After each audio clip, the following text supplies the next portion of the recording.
বর্তমান ব্রাজিল দলে কয়েক ডজন খেলোয়াড় থাকতে পারে, তবে তাদের মধ্যে থেকে মাত্র কজন খেলোয়াড় নিজেকে উজাড় করে দেওয়ার জন্য মাঠে নামে। ব্রুনো গিমারেজ তাদের একজন। এই বিশ্বকাপে 4 ম্যাচে 4 অ্যাসিস্ট, তবু তাকে নিয়ে নেই কোনো হাউকাউ, নেই কোনো উচ্ছ্বাস।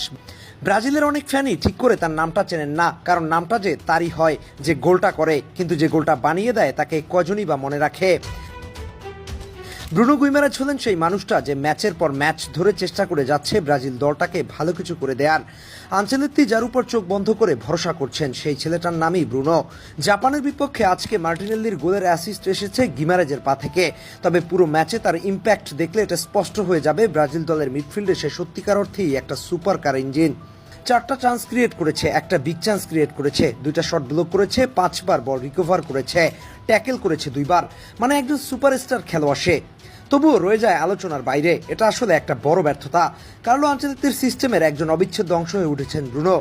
কার্লোর সামগ্রিক গেম প্ল্যান তাকে ঘিরেই সাজানো। কার্লো আনচেলত্তিকে সবাই বাহবা দেয় ন্যাশনাল ফ্লোপ ভিনিকে দুর্দান্ত ফর্মে ফিরিয়ে আনার জন্য।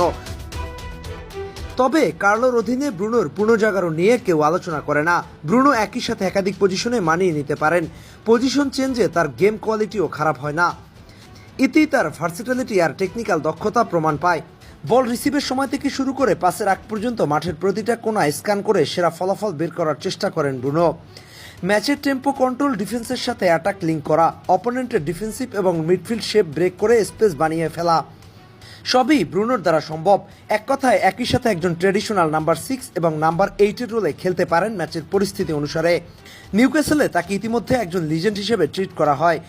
বিশ্বকাপে ব্রাজিলের হয়ে আরও চমক দেখাতে পারলে হয়তো বড় বড় ইউরোপিয়ান দলগুলো তার দিকে নজর দিতে পারে। ব্রাজিলের মিড নিয়ে অনেক প্রশ্ন আছে, কিন্তু এখন পর্যন্ত ব্রুনো গিমারেজ যা করে দেখাচ্ছেন তাতে মনে হয় কার্লো আনচেলত্তি তার উপর ভরসা করে কোনো ভুল করেনি। আপনার কি মনে হয় বিশ্বকাপে ব্রুনো গিমারেজ কি সত্যি ব্রাজিলের সবচেয়ে আন্ডাররেটেড পারফর্মার?